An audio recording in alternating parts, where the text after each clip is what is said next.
इस वाले वीडियो का नाम है good enough is good enough, यानी आपको एक्सपर्ट होने की जरूरत नहीं है, आपकी एक लेवल की तैयारी है तो ठीक है। अननेसेसरीली अपने आप को स्ट्रेस आउट मत करिए कि क्या पता जो मुझे नहीं आता, जो मेरे वीक एरिया है, उन्हीं सारी चीजों पे नीट का एग्जाम हो जाए।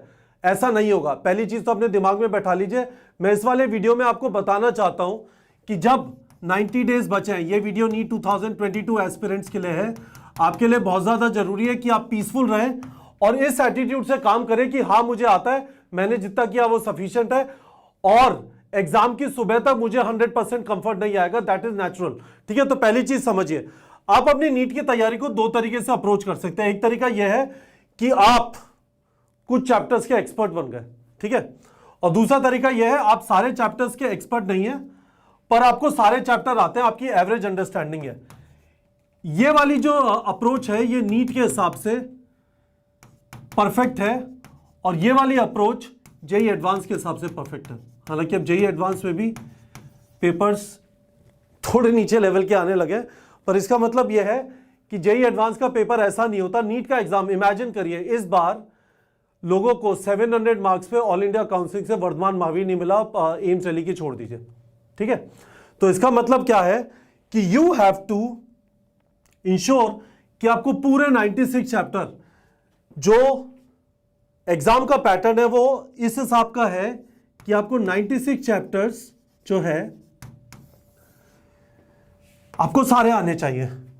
हर चैप्टर से एक ना एक क्वेश्चन आएगा और ऐसा हो सकता है कि आपको लगता है आप डाइजेशन एब्जॉर्प्शन के किंग कॉन्ग है, वहां से ऐसा क्वेश्चन है जो बहुत मुश्किल है और रोटेशन मोशन से बहुत सिंपल आ गया। तो आपको नहीं पता कि कौन से चैप्टर का क्वेश्चन आपको आता होगा नहीं आता होगा, आपको सारी चीजें रेडी करके जानी है। कंपेयर टू यहां पे कि आपने 96 में से 70 चैप्टर कर लिए, यदि आप नीट के एग्जाम में 70 चैप्टर के एक्सपर्ट बन के गए और आपको 26 चैप्टर्स नहीं आते तो आपका गारंटीड अच्छा स्कोर नहीं आएगा, ठीक है।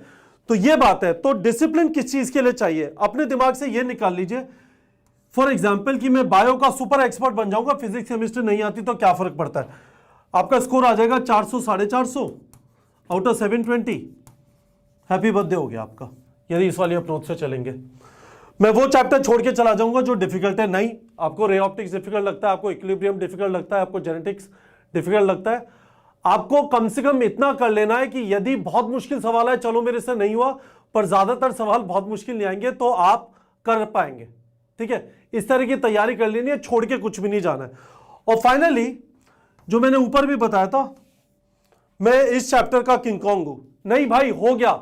यदि आपके ऐसे चैप्टर्स हैं जिनमें आपसे गलती नहीं हो रही है अपने मॉक टेस्ट के अंदर, उन चैप्टर्स को भूल जाइए, बस मॉक टेस्ट में देते रहिए।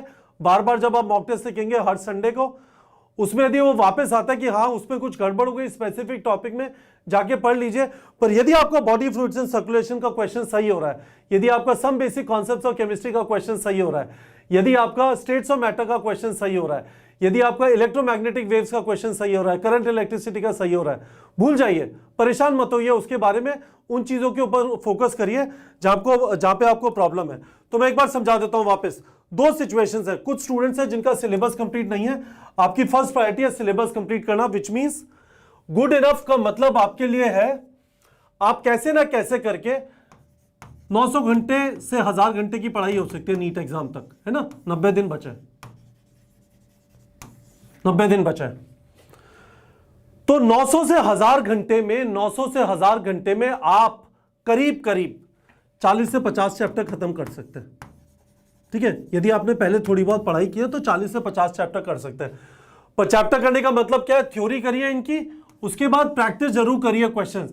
और मैं यहाँ पे रेकमेंडेड एमसीक्यूज इसलिए बोल रहा हूं, फिर से आपने यदि कोई ऐसी चीज उठा ली जिसमें हर एक चैप्टर के अंदर 500-600 क्वेश्चन है, फिर नहीं हो पाएगा। आपकी कोशिश ये होनी चाहिए कि 96 चैप्टर्स में से जितने ज्यादा अभी कंप्लीट करके चला जाऊं उतना अच्छा है। और ये कोशिश करिए कि 12 से 15 मॉक टेस्ट दे लें, 13 हफ्ते बचे हैं। अब आप ये सवाल पूछेंगे कि सर ये मॉक टेस्ट कैसे दूं यदि सिलेबस खत्म नहीं हुआ।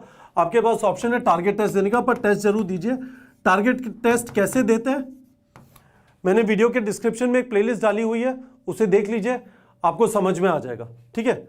यदि आपका सिलेबस खत्म हो गया है तो मैंने आपको यह भी पहले भी बताया 90 दिन है, 900 से 1000 घंटे पढ़ सकते हैं। 3 तरीकों से सोच लीजिए, 13 से 15 मॉक टेस्ट देना है, हर मॉक टेस्ट में 6 से 7 घंटे कैसे, मॉक टेस्ट लिखने में 3 घंटा गया, पोस्टमार्टम करने में 3 से 4 घंटा गया, है ना। 13 से 15 मॉक टेस्ट में करीब 90 घंटे। इन मॉक टेस्ट से आपको वीक एरिया पता चले, है ना।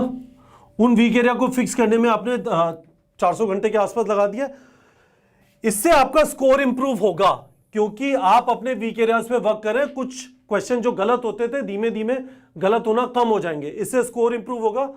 और रिवीजन में टाइम लगाइए, जिससे आप यू डोंट फॉरगेट, है ना, चीजें रिटेन रहे, चीजें रिटेन रहे।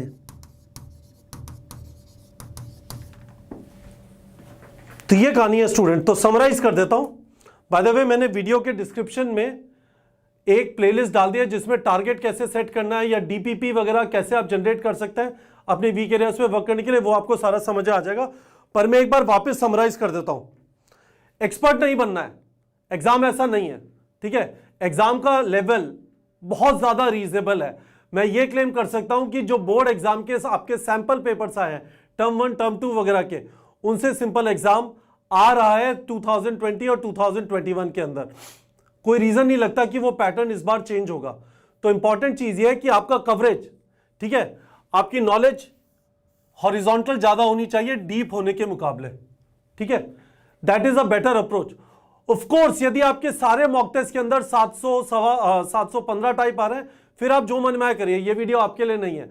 पर ये वीडियो डेफिनेटली उन स्टूडेंट्स के लिए जो अननेसेसरीली खुद के ऊपर प्रेशर लेते हैं। एक चैप्टर में एक क्वेश्चन गलत हो गया और उस चैप्टर को पूरा वापस पढ़ना चालू कर दिया, घुस गए उसके अंदर, 300-400 सवाल लगाने की कोशिश कर रहे हैं। Your time will run out. It is a better idea to make sure कि आप लिमिटेड एफर्ट दें, अननेसेसरीली अपने आप को स्ट्रेस आउट ना करें।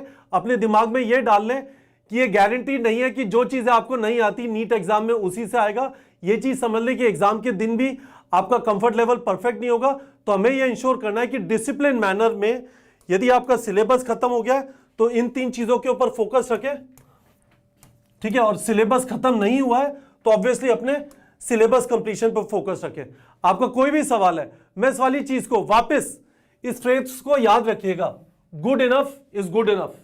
आपको आता है, परेशान मत होइए, इस चीज को आपको ध्यान रखना है एग्जाम तक। This is going to be very helpful, क्योंकि अब आपके ऊपर प्रेशर बिल्डअप होना चालू होगा। जो बच्चे इस प्रेशर को हैंडल कर जाएंगे उनका सिलेक्शन हो जाएगा, ठीक है बच्चों।